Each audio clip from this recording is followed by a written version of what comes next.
사람들은 왜 악한 행동을 할까요? 오늘 본문 말씀에 보면 하나님이 없다 그렇게 생각하기 때문이라고 성경은 말씀하고 있습니다.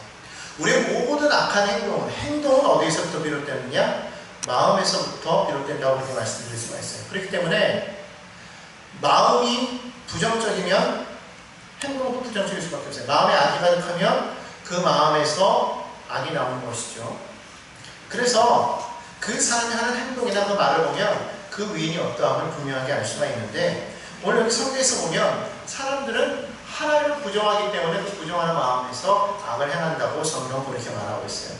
그런 사람을 시편 기자는 뭐라고 말하냐면 다윗은 어리석은 자다 그렇게 표현을 합니다. 그러니까 어리석은 자는 하나님을 부인하는 자요, 악을 행하는 자라면 반대로 뭐죠? 지혜로운 자는 하나님을 인정하는 자고 선을 행하는 자다라고 그렇게 말씀드릴 수가 있어요. 왜 하나님을 부인하는 것과 악을 행하는 것이 이것이 연관이 되어 있을까요? 이것을 우리가 성경적으로 보면 창세기로 들어가야 되겠죠. 아담과 하와가 타락을 하게 된 원인은 바로 이 선악과를 먹음으로부터 인하여서 타락했다고 이렇게 성경을 말하고 있죠.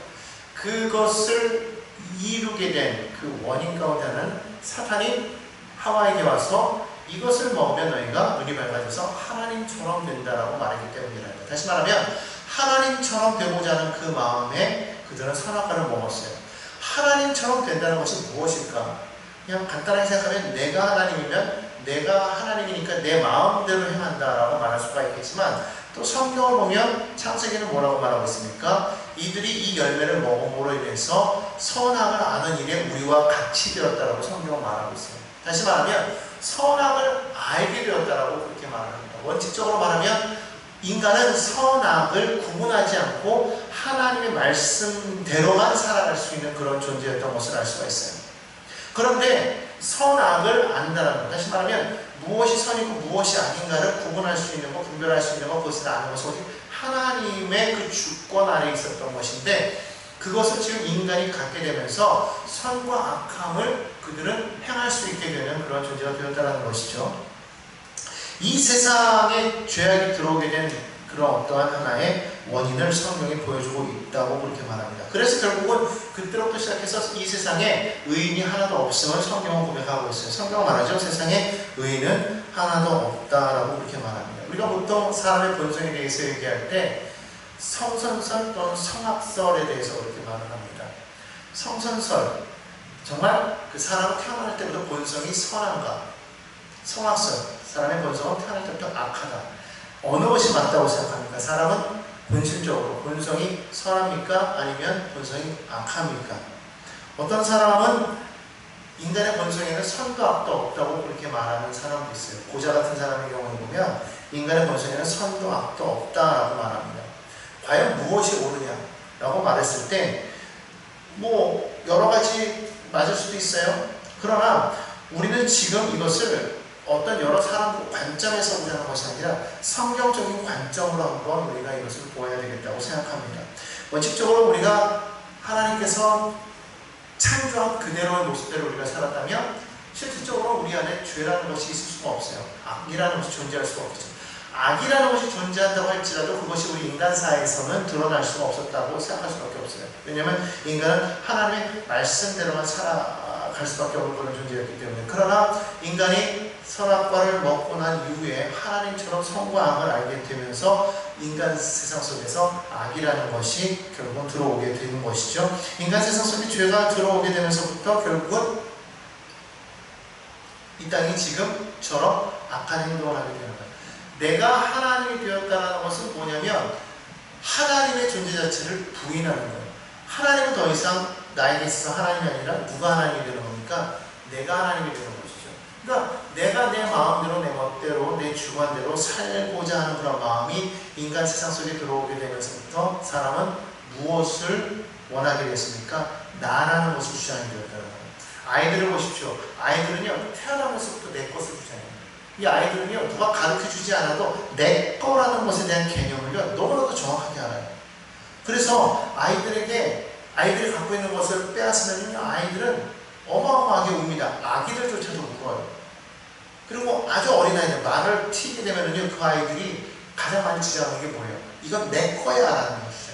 내 거. 누가 가르쳐 주지 않아도 내 거라는 그런 주장이 상당히 강합니다. 그래서 이 내 거, 내 소유, 내 마음, 나라는 어떤 그것이 계속적으로 이것이 강하게 드러나면서부터 시작해서 인간 세상 속에서는 다툼이 일어나고 미움이 생기게 되는 것이죠.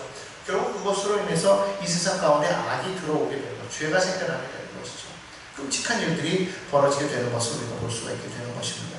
그렇기 때문에 결국 이런 죄라는 것은 나라는 것이 중심이 되면서부터 결국에는 그 가운데 누가 있는 거예요?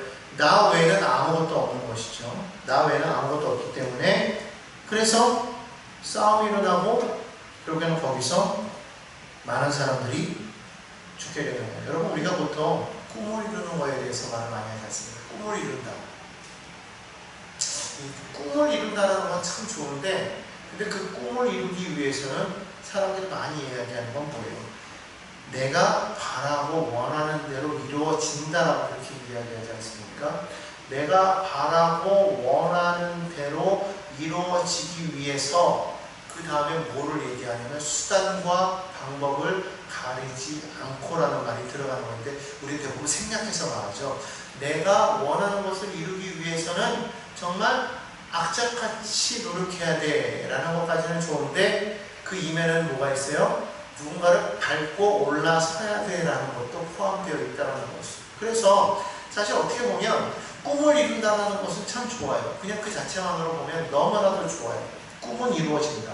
그런데 그 꿈을 이루기 위해서는 반드시 무엇도 수반되냐면 그 꿈을 이루기 위해서 누군가는 상처를 입고 누군가는 패배의 아픔을 겪을 수도 있어야 된다는 것을 의미하게 된다는 겁니다. 그렇기 때문에 결국 모든 것에는 동전의 양면과 같은 것인데 인간 세상 속에서 우리가 하나님의 말씀을 따라 살아갈 때는 그것을 걱정할 이유가 없었어요. 왜냐하면 말씀대로만 하면 되었기 때문에 그 말씀이 온전한 것이죠.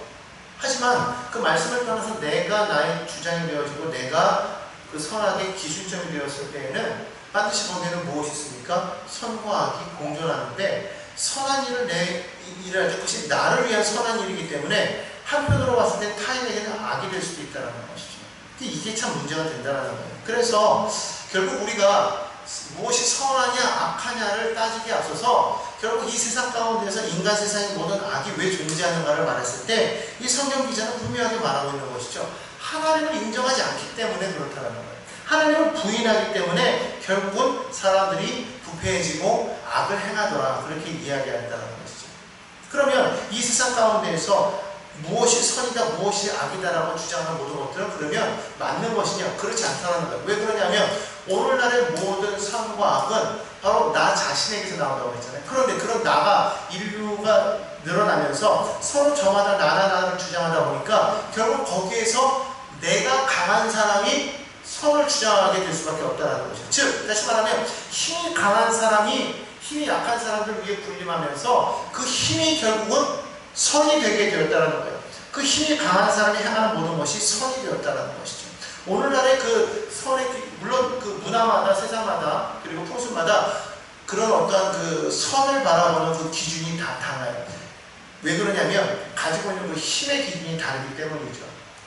그런데 오늘날 평균적으로 가장 큰 힘이라고 생각할 수 있는 것이 무엇이냐면 저는 두 가지라고 생각해요. 하나는 물질, 돈, 또 하나는 권력이라는 것이죠. 그러니까 이 두 가지, 돈과 권력이 있으면 오늘날은 그것이 곧 정의가 되는 그런 세상이 되어버렸다는 거예요. 그래서 사람들은 누구나 다 많은 돈을 가지려고 하고 많은 권세를 가지려고 하는 거예요. 그렇게 됨으로 인해서 결국 나온 말이 무엇입니까? 무전유죄, 유전, 무죄라는 말이 나오게 되었다는 것이죠. 실제로 힘이 없는 사람들은 아무리 선한 일을 해도 제대로 살아갈 수 없는 그런 세상이 되어버렸다는 거예요. 결국 그렇기 때문에 이 힘의 논리, 힘의 논리에 의해서 지금 선과 악이 달라질 수 있다는 거예요. 그래서 내가 누가 힘을 가졌느냐, 누가 힘을 가졌느냐에 따라서 세상이 바라보는 그 선의 기준이 달라질 수가 있다는 거예요. 그래서 힘을 가진 사람이 악한 사람이면 세상의 모든 악한 일을 해도 그것은 악이 아니라 정의가 되는 거예요. 그 사람의 입장에서 보면. 근데 이것이 정말 바른 선이고 바른 정의입니까? 그렇지 않다는 거예요. 그런 올바른 정의가 지금 세워지지 못한다는 것을 그런 곳에서는. 그래서 예전에 보면 2차 대전이 왜 일어나게 됐습니까? 히틀러라는 하나의 그런 힘의 존재가 딱 등장하면서부터 그가 자기가 정의가 되니까 자신들이 가장 선이고 자신들은 우월하고 그 외에는 다 미개한 그러한 종족이라고 생각했기 때문에 자신들의 그런 그 나라를 온전히 세우기 위해서 다른 사람들은 침략하고 그들을 멸시하는 그런 일들이 너무나도 자행되었다는 것이죠. 그래서 그것으로 인해서 그것을 이뤄나갔지만 어느 누구 하나 그들이 승승장구할 때는 그것이 악이라고 말하지 않았다는 거예요. 그렇잖아요. 그리고 그들 민족들은 그거에 대해서 열망을 했단 말입니다. 그로 인해서 얼마나 많은 사람들이 죽었습니까? 수많은 사람들이 죽었잖아요. 특히 유태인들. 그때 600만이나 되는 그 유태인들이 정말 희생당하는 그런 모습들을 바라보면서도 그들은 전혀 마음에 가치를 느끼지 않았다는 거예요. 왜? 그들에게 있어서 그것이 곧 정이었기 때문에. 그러니까 이것이 선이냐 아니냐는 어디에서 판단됩니까? 그들이 결국 패망했을 때, 결국 싸움에서 이긴 자들이 그들을 악으로 규정하고 그들을 심판했을 때 결국 그들이 향한 모든 일들은 악이 되어버린 거 아닙니까? 그렇기 때문에 이 세상의 모든 선과 악은 결국은 힘자랑이에요. 힘자랑이 결과에서 나올 수밖에 없다. 그래서 그것 때문에 이 세상에는요 끊임없이 힘자랑하느라고 전쟁이 끊이지 않는다는 거예요. 그러니까 무엇이 죄악이냐 이것을 여러분 말한다는 것은 지금 사실 너무나도 힘든 그런 세상에 지금 우리가 살아가고 있지 않습니까? 어떠한 관점에서 어떠한 그런 논리를 가지고서 바라보느냐에 따라서 이 세상의 선과 악이 구분되어지는데 결국 우리는 그럼 어떠한 기준으로서 그러면 살아가야 될 것인가? 우리 믿는 사람들은 세상적인 그런 관점, 정말 힘의 논리로 그렇게 우리가 이 세상을 살아가야 되겠는가? 아니라는 것이죠. 정말 우리는 하나님의 백성으로서 하나님의 자녀로서 우리가 생각하는 그러한 선과 악의 기준점은 누가 되어야 되느냐? 바로 하나님이 되어야 되겠다는 거예요. 하나님이 온전한 선이고 또한 악의 기준점이 되는 거예요. 하나님이 옳다고 하는 모든 것들이 바로 선이 되는 것이죠. 다시 말하면 하나님이 우리 가운데 있을 때 우리가 온전한 선을 행할 수가 있다는 거예요. 왜 그렇습니까? 하나님이 우리 가운데서 살아계심을 인정할 때 그 하나님은 가장 힘이 있고 그리고 가장 절대적인 권력자이기 때문에 우리는 그분을 두려워할 수밖에 없는 것이죠. 두려워하는 사람 앞에서 우리가 잘못된 일을 행할 수가 있을까요? 그렇지 못한다는 것이죠. 그렇기 때문에 정말 강력한 힘을 우리가 온전히 신뢰하게 될 때 우리는 그 아래서 우리는 선한 일을 행할 수밖에 없다는 것입니다. 뭐 비유는 되지 않겠지만은 싱가포르이 이 세상 지구상에서 가장 범죄율이 낮은 그런 나라라고 해요. 왜 그렇게 범죄율이 낮은가 했더니 이 싱가포르는요 법과 규정이 매우 엄격하다는 것이죠. 그래서 조그만 쓰레기 같은 거를 버리고 예를 들어서 길거리에다 침을 뱉었다 아니면 벽에다 낙서를 했다고 해도 그들에게 태형이 가해지는데 이 태형이라는 것이 얼마나 강력한 그러한 것인지 세대만 때려도요 사람이 거진 죽을 지경이라는 것이죠. 예전에 미국 외국인 어린 소년이 그걸 모르고 그 벽에다가 낙서했다가 그 미국 소년인데도 불구하고 태형을 해가지고 그것 때문에 아주 이슈화 된 적이 한 번 있었던 것을 우리가 기억하는데 아무리 미국의 대통령이 뭐라고 말을 해도 소용이 없는 거예요. 내국인이든 외국인이든 엄격하게 규정을 지어서 법을 행하니까 싱가포르에서는요 범죄율이 매우 낮다는 그런 이야기가 있어요. 이처럼 사람들이 왜 그 안에서는 죄를 안 짓느냐?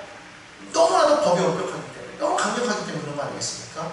우리가 정말 하나님을 이 세상을 살아가면서 하나님을 정말 경외하고 두려워하게 된다면 우리가 이 땅을 살아가면서 정말 죄악을 지을 수가 있을까요? 그러지 못한다는 거예요. 그렇기 때문에 우리는 하나님을 온전히 의지하면서 우리는 하나님을 바라보고 살아가야 된다. 하나님 말씀하신 대로 살아가야 된다. 근데 문제가 뭐냐는 거예요. 문제가 이 세상을 보면은 세상 사람들은 그런 사람들이 일적 없다라는 거예요. 하나님께서 2절에 보니까요 하나님은 하늘에서 인생을 굽어 살리시는데 지각이 있는 자 그리고 하나님을 찾는 자가 있는가 하고 보았는데 3절에 보니까 이때 어때요? 한 사람도 없다는 거예요. 선을 행하는 자가 없대요. 그리고 다 어떻게 행한다는 거예요? 다 더러운 일을 행한다라고 그렇게 말하고 있습니다. 그리고 이 사람들은 어떻게 합니까?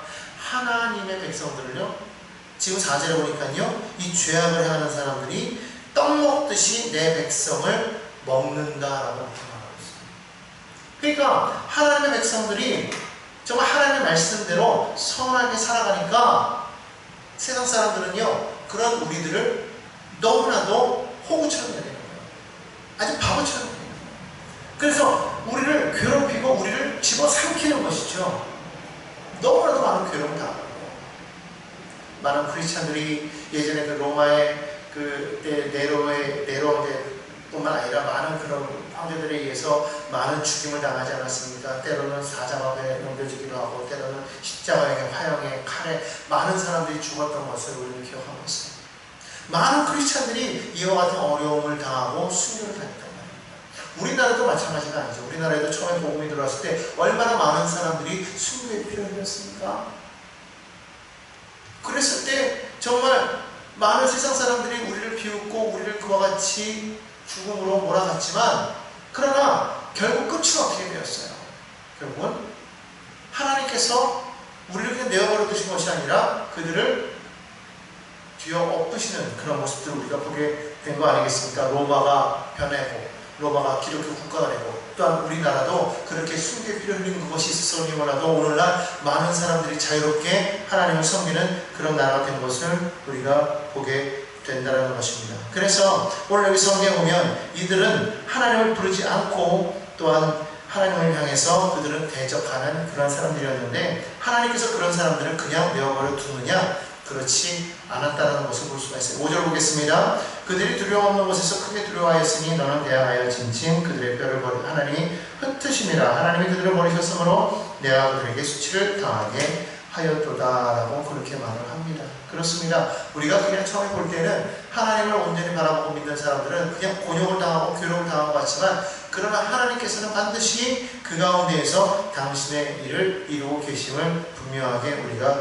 볼 수가 있다는 겁니다. 성경에 보면 이스라엘 백성들이 애굽에 들어가서 그들이 그곳에 있을 때에 처음에는 그들이 요셉 때문에 하나님을 두려워하고, 그래서 이스라엘 백성들을 얼마나 선대했습니까? 그러나 그 이후에 일어난 바로는요, 하나님, 요셉을 몰랐어요. 하나님을 몰랐습니다. 그렇기 때문에 이스라엘 백성들을 얼마나 많이 핍박하고 그들을 억압했습니까? 결국 그들이 하나님 앞에 울부짖어 부르실 때 하나님께서 모세를 통해서 그들을 인도해내는 그런 장면을 우리가 보게 되지 않습니까? 그런데 잘 보십시오. 그때의 바로는 하나님을 인정하지 않았다는 거예요. 하나님을 두려워하지 않았다는 거예요. 모세를 통해서 10가지 재앙을 보여줬음에도 불구하고 그들 결국 어떻게 합니까? 결국 그들이 놓아준 이스라엘 백성들을 붙잡기 위해서 또 애굽에 병거를 보내서 그들을 사로잡아 오려고 했던 것을 우리가 보게 됩니다. 아무리 하나님의 어떠한 것을 보여주어도 그들은 하나님을 인정하지 않아요. 하나님을 두려워하지 않습니다. 결국은 다시 자신들의 힘을 이용해서 하나님의 백성들을 괴롭히는 모습들을 우리는 보게 된다는 것이죠. 그러나 결국 그 끝은 어떻게 됐습니까? 애굽의 많은 병거들이, 많은 군사들이 홍해에 빠져버려서 몰살되는 그런 모습을 우리는 보지 않습니까? 그렇기 때문에 여러분, 우리가 기억해야 될 것은 뭐냐면, 하나님께서는 반드시 그 사랑하는 백성들을 그냥 내어버려 두지 않는다는 거예요. 하나님께서는 우리를 보고 계시고 우리를 찾고 계신다는 거예요. 우리를 괴롭히는 자들을 하나님께서 그냥 묵과하지 아니하시고 하나님께서 반드시 그들을 심판하신다는 것을 우리가 기억해야 된다는 거예요. 그렇기 때문에 여러분, 이 세상 사람들은 하나님을 두려워하지 않고 하나님을 믿는 백성들을 억압하고 우리를 괴롭히지만, 그러나 하나님의 백성들이 우리는 그들을 두려워할 것이 아니라 하나님을 바라보고 하나님 안에서 마침내 승리할 것을 우리는 소망해야 될 줄로 믿습니다. 실제로 하나님께서는 예수 그리스도를 통해서 십자가에서 이미 우리를 승리케 하신 것을 우리는 믿어야 될 줄로 믿습니다. 그렇기 때문에 우리가 날마다 그 십자가를 바라보면서 우리의 삶은 이미 승리한 삶이다라는 그런 믿음의 고백을 하는 우리가 되어야 된다는 거예요. 여러분, 삶에 어려움이 다가오고 문제가 생기고 괴롭이 당해도 하나님을 바라보고 하나님 앞에 소망을 두는 자는 결코 망하지 않는다는 거예요. 왜냐하면 하나님께서 그런 자를 찾고 하나님께 그들을 일으켜서 다시금 세워주시기 때문이라는 것이죠. 우리에게 고난이 다가올 수가 있습니다. 고난이 다가오지만 그 고난을 하나님께서 치워버리시잖아요. 우리가 그 고난을 우리가 넘어가게 하지 않습니다. 하지만 하나님은 그 고난 가운데서 우리를 반드시 건져내신다는 것을 우리는 기억해야 될 줄로 믿습니다. 그러므로 여러분이 정말 어리석은 자가 되겠습니까? 아니면 지혜로운 자가 되겠습니까? 하나님을 찾는 자가 되겠습니까? 아니면 하나님을 부인하는 자가 되겠습니까? 이 세상의 어떠한 삶의 어려움 속에서 여러분 정말 마음을 빼앗기지 마시고 마음속으로 여러분 하나님을 인정하시기 바랍니다. 하나님 인정하고 하나님을 부를 때 하나님께서 그 가운데에서 우리 가운데 놀라운 일을 이루어 가실 것을 분명하게 믿습니다. 그와 같은 저와 여러분 되기를 주님의 이름으로 축원합니다.